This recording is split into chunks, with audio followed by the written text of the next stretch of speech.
ke nawe uyazazela masengena lezi insimbi lomkenenezo kukuhle emsakazweni ukhozi FM. So seqala ke noma kanjani ingosi ihlabelelo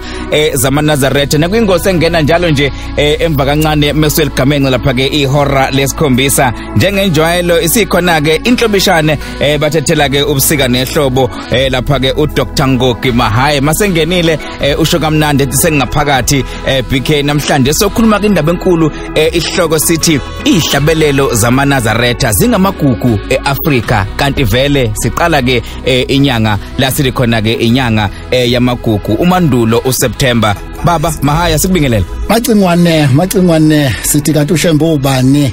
Ambezela sajika namhlanje sithi uma ngabe wakugqoka uPascal Franco Rosen Floral Shirt Pepe awayigqoka iFreedom Shoes imokhazimo awayigqoka idelela macingwane ebhali shoes ostrich Floral Shirt wayiluka iConre wenza iPem wakwegcoba 7 days ambisho baba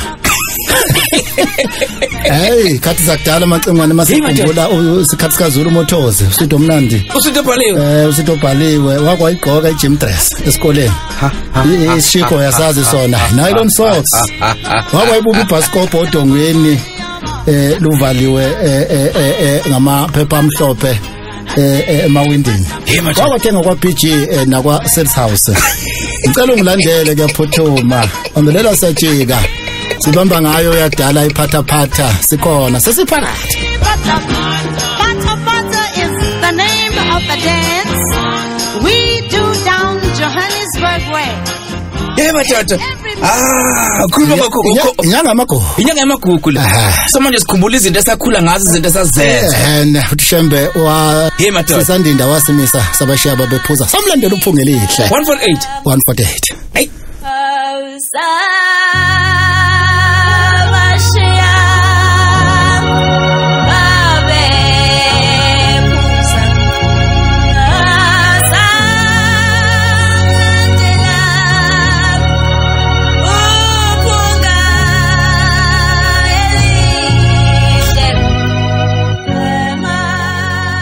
baba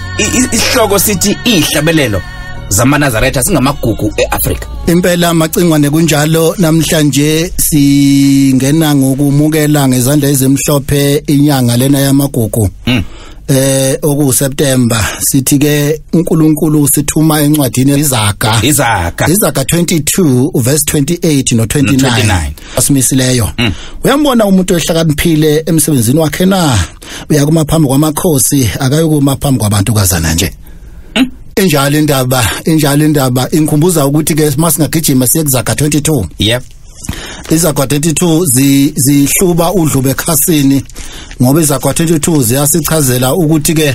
uma sikhuluma ngoKristu uverse 16 wakhona uthi mina Jesu ngithumile ingilosi yami ukufakaza kini lezi zinto emabandleni ngimpande nenzalo kaDavide kanye ziyokusa ecebeselayo ngimpande kanzalo kaDavide kanye ziyokusa ecebeselayo mana ubalo ncwadi isambulo 22 verse 16 injalo indaba uJesu ichaza njengowathini uthi ngiwozalo likaDavide uthi ngozalo kaDavide ngimpande kaDavide ungozalo kaDavide engakho masikhulekele ibandla kwesinye isikhathi akusala ukuthi uNkulunkulu okhokho bethu odingana nosenza ngakho ngoba silandela khona ukuthi thina siyimpande kabanye sungasho ke wena uthi uShaka mhlambe thina sithi uShaka wayethunywa ubobungcwele ukuba azobutha endawonye abatwana bakaphunga noMageba naye uDavide sikhuluma ngaye eBhayibhelini athi uJesu impande yakhe naye wakwangena esonweni sikhumbula indaba kaMka kuUriya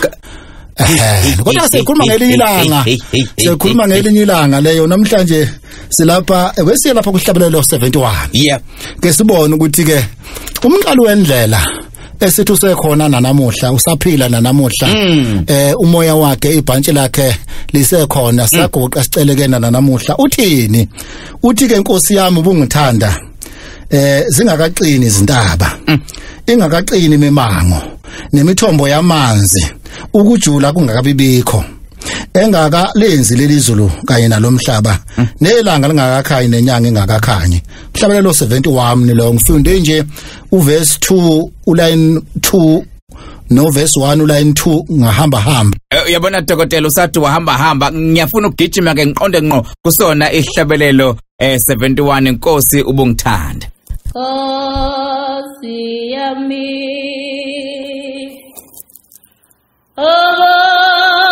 ngithanda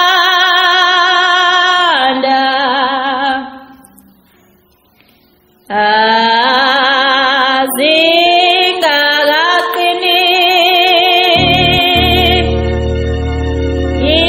izindaba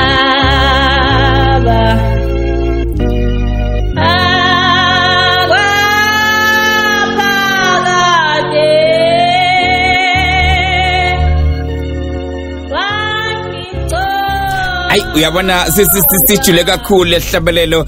usihlabelelo 71 naphakade wangigcoba ngingumsebenzi wakho wasendulo kuyinyanga umandulo dokotela angazi lento ifuna ukuveza ukuthi ushempu ngomdala wensuku awuqhubeke ngoba ngibona ngathi uphethe no Genesis manje sibuka ukuthi uNkulunkulu mayethi umqalo wendlela Nkosi yami bongithanda singakaqeni izintaba siyagijima siya ku Genesis uGenesis 1 verse 1 uthi ekuqaleni wadala izulu nomhlaba zingakaqini izintaba ebese uthi uGenesis 1 verse 2 umhlaba wawuyihlane ungenalutho kuwudwa uNkulunkulu ehla enyunga emkhathini nasontweni uNkulunkulu ehla enyunga uthi ke ushembe ukujula kwakungakabi bikho engakalenzi lelizulu nomhlaba madoda lesihlabelelo sifika kwisikhonzi senhlupheko ngoNkulunkulu uqobo emoyeni uthi engakalenzi izulu kanye nalomhlaba kanti iBhayibheli lithi uNkulunkulu wayezulazula umhlaba uwudwa ingabibikho ukukhanya nani uverse 5 uthi nelanga lingakakhanyi kulo verse 5 osho Shembe uthi ehlabelelo kaShembe uthi nelanga lingakakhanyi nenyanga ingakakhanyi yenza lento ukuba siyiboneke ukuthi imibhalo njoba isihloko sithi ihlabelelo zamaRazalethe zingamagugu eAfrika kwenza ukuthi siyibukeke imibhalo ukuthi lembhalo umqalo wendlela ezihlabelelo eziyimithandazo eziyimkhuleko zazisihambisa zizisa eqinisweni lokuba sifinyelele ezulwini angithi uyawubona nje uline 4 wesihlabelelo sikaShembe uthi ngiyukuqala kwendlela yakho uthi uShembe ngiyukuqala kwendlela yakho kanti kehambisana futhi namahubo 119 uverse 105 sibuka lapha ukuthi uthi uNkulunkulu izwi lakho liyisibani izinyaweni zami nokukhanya endleleni yami uthi uShembe esihlabeleni sakhe ukukhanya kwendlela yami kanti ubani ke phela yenza ukuthi mekuthiwa ungomdala wensuku uyiqonda kahle ke mekubekwa kanje angani phela mawufunda incwadi yamahubo 119 uverse 18 amahubo 119 verse 18 uthi vula amehlo ami ukuba ngibone izimangaliso zasemthethweni wakho vula amehlo ami uba ngibone kanti uverse 105 futhi luyisebani ebese ethi vula amehlo ami bangibone ubona ngoba kukhona isibalo sekhanyisela manje lento isimanga ngoba amahubo 119 verse 18 ahambelana nesihlabelo 119 samaNazaretha uverse 4 119 ngala eBhayibhelini amahubo 119 lehlabelelo futhi nazo 119 uthi verse 4 wakhona kwehlabelelo kaMqabelo uthi alikho linye igama esingasinda ngalo kuphela igama leka Jehova elisibani angazi ukuthi ke ochwephesha bangathi masingathi ke besihlaziyele lapha bahlaziye bafike ephi ngoba impamba ikuyicelana kodwa ke sigijimeke sekuhlabelelo 120 ngoba phela singama-Afrika nale nyanga sifuna siyiqhaje ngobugugu bethu kethina uthi singama-Afrika singabangole singamazulu singamakhosa singamaswati singabatoti singamashangane singabesuthu sikho konke amashangane abelungu amaZulu amandiya zonke izizwe ziyangumba. Uhlabelelo 120 uthi South Africa vuka zokhele izibani zakho zokhele izikhuni zakho sondele zonke izizwe ziwothe umlilo wakho. Ngeke ngiqhubekeke ba uma esho njalo ke kusho ukuthi asigijimeke baba uthi mayizokhalela izibani umqalo wendlela sikhumbula inkosi ucetshwayo kaMbande. Yep. Owahlukunyezwa waharaswa waboshwa wadingiselwa esiqingini St Helena neyathi mayihlangabezwa noma ehlangabezwa laphana ePort Danford. Ingakho sithi laphana isesikhaleni senkosi inkosi ucetshwayo. Okay. Hayi isikhawini esikhaleni senkosi ngeke ngayichaza le ndaba. Esikhaleni ingoba la waqhama khona inkosi. Ayibona.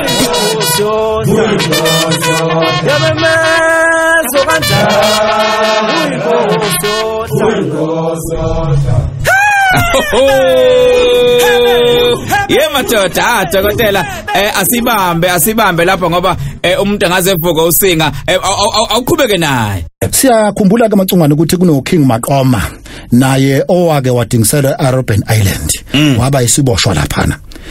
Manje kwenza ukuthi ke sikhumbule futhi nenkosi uBelengula kaMzilekazi kaMashobane. Sikhumbule umama uKing Mjaji noZinga nabo okwa abalwa labo ndlunkulu balwa bengamakhosi belela ukuthi amabhona ngawuthatha umhlaba wethu. Manje kwenza sikhumbule futhi noKing Sekhukhume nayo owalwa noMakhanda noMalabok nabo abalwa kuwo lo mnyama. Siyakhumbula macingwane uma sivusa phela imphefumulo labantu sivusa imimoya yabo ukuthi ke sekhumbula negugu lethu 7 igugu lethu 7 neCrodec 4 iyayino Andre Zondo balapha eMazimtoti nabo ababhomba. Sikhumbula uSimon Mandla Manxiwa wegugu lethu 7 Alfred Swelane uZola uMiya uChristopher Piet noThemba umlifi nozaba bonke John noKonile. Siyakhumbula ukuthi njoba singama Africa singagijima futhi seAfrica siyokhumbula Malcolm X. Izibala lezi ngalabutho ngibala lezi ncitha buchopho ngoba ngifuna utha intsha yakithi ngoba namhlanje ngifuna sibheke entsheni yakithi ngibalela yona ngoba thina sesikhulile ngibalela yona ihambe yona iyobheka laba bantu. Ngikhuluma ngoMalcolm X, ngikhuluma ngoFrederick Douglass, ngikhuluma ngoMartin Luther King, ngikhuluma ngoNkwame Nkrumah, ngimshaya kanjalo uJomo Kenyatta. Yini ngambala Oliver Tambo. Uzoba konakeleni uma ngibala uMarcus Garvey. Ogmandino, uHannibal Great usalelane ngobe ngenza icala mangambazi ngambala sisi Matiwane uCharlotte Manyeye nako nakeleni ngoba ngevelele besibala amanye amaqhawe omunye umkhakha awusingoshaya kanjani umkhakha uThomas Edison uKing Mojaji ngeke ngambala singamshiya kanjani amaqhawe awayisikhulula elwa ethatha impi yombangazwe isembusazweni inkosi uLuthuli inkosi uJongla ngabalele Dube uRobert Mugabe oRobert Sobukwe noSteve Buku ngabe konekeleni kuma gallant fighters fighters ngakhuluma ulimi luka George but ngikhuluma ngeCrack 4 lapha Matthew Goniwe Fat Khalata Spero Mkhonto. Ay dokotela yabona mayichaza kanjena sengisukumile ngima ngenyawo empeleni ngiyafisa ngoba sasokhuluma ngoShembe sibheka indaba ethinta ukuthi umprofeti nokuthi wabikezela kanjani ukufika kwakhe kodwa kamanje kunenkulumo ekhona makukhuluma ngoShembe namakhosi kuthi uShembe wathunyelwa kumakhosi ithini le sengwabalile nje amaqhawe ngabe senza icala uNkulunkulu ngasisola ngoba sekuona amakhosi ngoba phela uShembe wathunywa nakuwona amakhosi ayi ngabe senza inkinga kakhulu umacingwane umqalo wendlela emoyeni wakhe ongcwele kaNkulunkulu ufika inkosi yayisigula isikhathi eside oba bengaphili abayandulelayo amanye amakhosi ayephila isikhathi esincane bese edunguzela ebese yakhothama nesikhuluma ngenkosi eyazi yafike wakhumula uShembe isigqoko kuyena wathi Jumekhala wathi ngeke usafa wena sozudule ngesikhumba sikhumba ngoSimakade inkosi umchunu uSimakade lapha na eMsing impela indaba enjalo usuthi into mina ke lapho iphile lenkosi iminyaka eminingi kakhulu ngoba ize yahamba emhlabeni ngomhla ka22 August 2015 yayibekwe yayikade yona izalwe ngo18 September September 1923 inkosi ife isina 19 years athi igula icikiza kodwa uShembe wayibusisa ize yafa yiNazaretha yikholwa nabantu basemsingo bayisupporta singakusho khona kulo msakazo ukuthi uSimakade enye yamakhosi uma ufuna ukwazi ngobukhulu bukaShembe ongahamba uyoyifunela wena ngoba ibusa isikhathi eside kunamakhosi amaningi lapha kwaZulu-Natal yona sayaziyo ibuse iminyaka engama-70 70 years kodwa kama ufuna phela ukwazi lomlando ngoba ungacabanga ukuthi sisengezimithiyo awungake nithinte yona ke inkosi ebusa njengamanje yabusa uSimakade esaphila wabo izinkosi ebeka inkosi ibeka inkosi iyona isaphila nenye lapha ke ungangendlovu yeah inkosi ithi ayazi ukuthi kwakuthiwa ungangendlovu ngathi naye ungakhathazeki indaba ezithu ukuthi ungangenkosi macongwana ungangendlovu ngoba wenze njani ngoba uNkulunkulu wayazi kodwa mabeyifuna inkosi sivumelene ukuthi cha nizoyithinta ku 082 843 1624 yeah singekhohlwe futhi ukugijima masinyane amacingwane sikhulume ngelinye iqhawe umbhombela osanda kulikhipha njengamanje ejele isimanga ke lesi iqhawe liboshiwe hayi wayegwetshela inkosi ngikuma ngayigwetshe iminye yayigwetshe udikila jele neminyaka u32 ngaphezulu hawu wayiveza umqalo wendlela isethempeli lapha endaba ziningi khona lena ko Hadeng inkosi ngikhuluma ngayo inkosi uMbotho lengikhuluma ngayo ephilayo eyabosha ngoye 2000 yagwetshwa intambo yagwetshwa ilokhungana udileka jele lathi ijaji uma uhulumeni okhona eke wayidedela intambo ngoba oqala ukunqunya intambo aphatha wafika khona amantilongweni umkhulu lo eboshwa wafika khona amantilongweni ngomhla ka 21 September wayiveza njengoba sikhuluma nje inkosi ingaphandle inkosi uMbotho enye amakhosi esinawo lapha kwaShembe eyisibusise ethamayishumayelela kusikiza izidimi kodwa nayo ningayithinta amanifuna ulwazi oluphelele ngoba mina ngiyagijima nje na ku 063 639 2172 063 639 2172 ayisivale lapho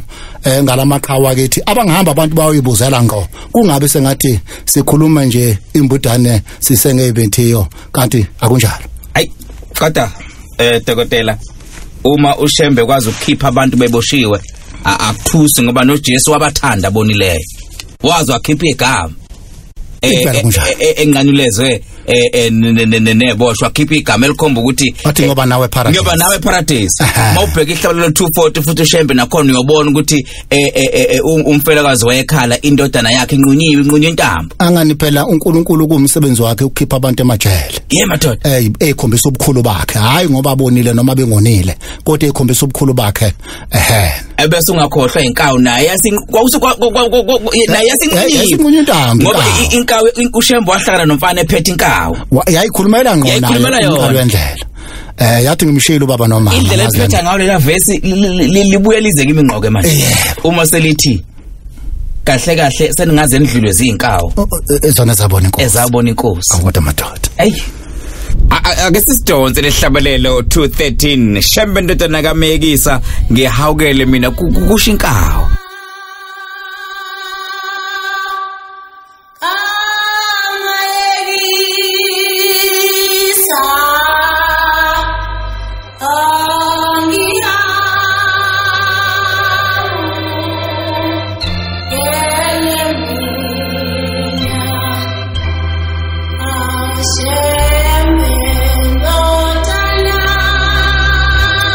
njengoba usizwa ihlabelelo lasikhuluma khona ngenkawu eyathi mayibona uShembe yabona umsindisi yabona umkhululi ihlabelelo samaNazaretha kodwa mhlambe ngiyafisa ke lo Shembe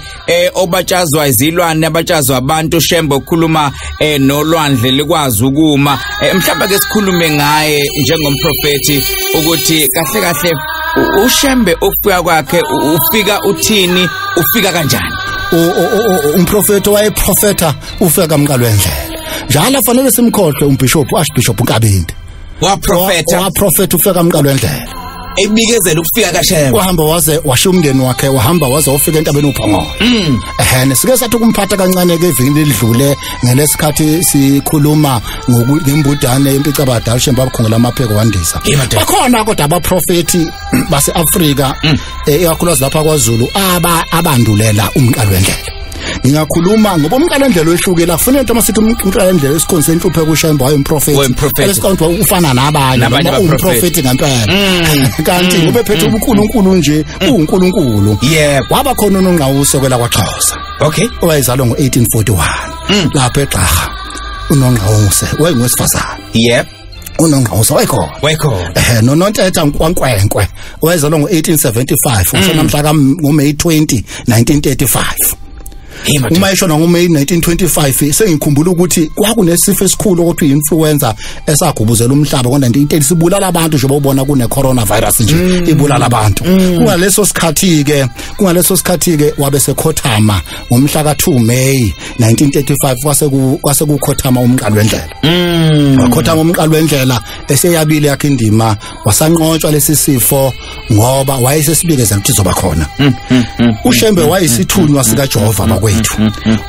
ikakhulukazi ukubuyisa iSabatha ungakuthola lokho encwadini kaEdgar and Sapre ayikhiqize ngo1999 ebizwa ngeAfrican Apocalypse ekhuluma ngalezi ndaba samkhumbuza futhi noNsizi Mqwetha noHotso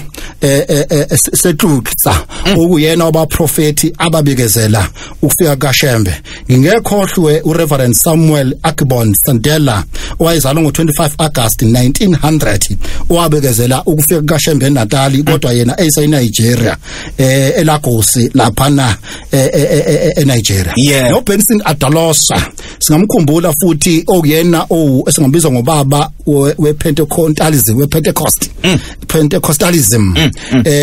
olapha na eNigeria edolobheni okuthiwa iBenin owagcina esungula iuniversity esekhona namhlanje ebizwa ngeIdahosa University ikhona lapha impela eAdo State eNigeria naye wabikezela ngoShembe kube ngabaprofeti abaningi nesibatholakayo eBhayibhelini amasifundisi into zabo zihlanganise nento kaShembe singakhuluma ngabaprofeti abafoma lokuthiwa iMinor Prophet Accord amasifundisi iHebrew Bible sikhuluma ngoHosea ngoJoel ngoAmos ngoObediah noJohn noMika noHabakuk uZefaniya uHagayi uZakhariya noMalaki sibe sofuthatha lapha futhi kumprofeti uAla wamaMuslim uma ufunda number 48 weQuran uchaza kabanzi ngayo ngakho macingwane ke bonke laba profeti baphila ikakhulukazi abase Africa baphila ngambalo ala labase-Afrika baphila bazenza imanga bedlula awuzange udlula umoya uye kwabanye uba ngathiwa nje uNongqawuse wabe sekuvuka bani emva kwaNongqawuse womndeni wakaNongqawuse asibambe lapho namhlanje sisho ukuthi uShembe usekhona umoya womqalwendlela namhlanje kodwa labe ngibala ngisazi ukuthi noShembe wabikezela kodwa bahamba bephela nje ubona naseBhayibhelini bakhona abaprofeti abaningi eBhayibhelini kodwa kwaJesu kwehlukile ngoba uJesu yena waba umprofeti ubaprofeti bonke ngoba yena ukhamba kwiTrinity enobaba umoya ongcwele ubona ubaba indodana nomoya ongcwele sinomoya ongcwele ke njengamanje uJesu owabikezelwa uJohane wabikezela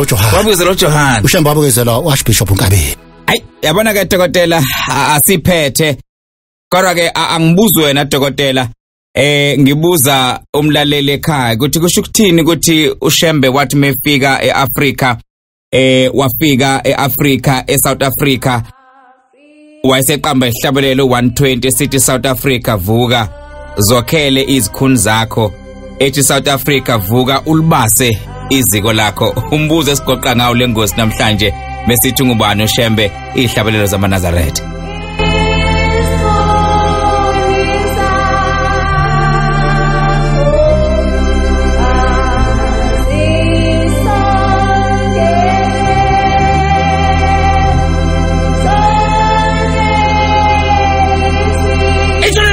Ntanda bathakathunda indaba zasuka entabaza zehla zajula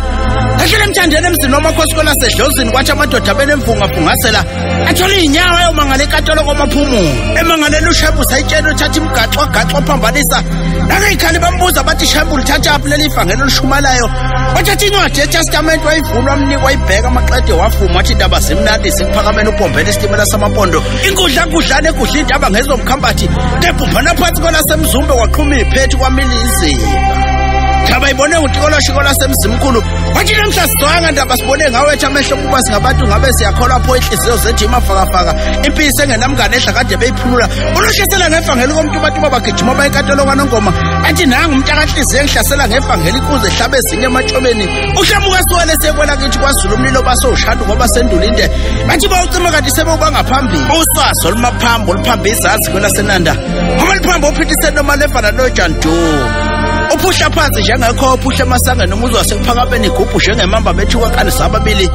bayezoJandubu uPokangcobo benoShepstone umfana omlungu bathi mabefika bathi alihambe leli ivangeli ephuleni komhlaba lifike lakhe ikole namakoleshi sile ngomnyama bekuzakusa usihlanga esigudlane nenza abafundisi imvungavunga esinothi wasamazama inhlalo suthi yahlino leli ivungu kaNgcobo obekade ihlomisa usejame ngomkhonto emqokolweni uMhlawumbe ayigugugugu balo bambe intaba embili inanda nengqoqo besihlahla somdlebe esingahlala nyoni sihlala ngezezulu kuphela babo sangiminya ukuba sengiminyanga ngabe ngodliziyo nomayekisa inkosi yensiza wela ngelibanzi kwakabhazi izulu laphendula kwasamazama bakwatshangase awubukela basethaphamacy bathi kukhulu kuyezwa kwanamhla kwedlulo kwasendulo hlahla sothathawe simile ngaphakathi ekuphakameni umuka wasithinta siyaphilela sibambe ugobile upokasikatshanoma emaboka abasendiya ababangenkantolo emhlothe umabhungane ofika wasungeza inkantolo wafungasela hathi asazi mpokamsikatshana uthinte somqokolo mina esothathawe sangibambile unyoka zehle emthini zakhwela ngemlenze yamadoda kwasokhulu ashone ngesikhala seyintaba embili kwelasongo umfasimane nohuhu izulu laphendula wabatshela uJoseph obesala ngumaJozi mehlo kahlangana ihuka likaMahilela uphumela ngasikothe nabalothiyale bahangula uzandla inemsebe injengelanga Nkosi yamakhosi Nkosi yezulu nomhlaba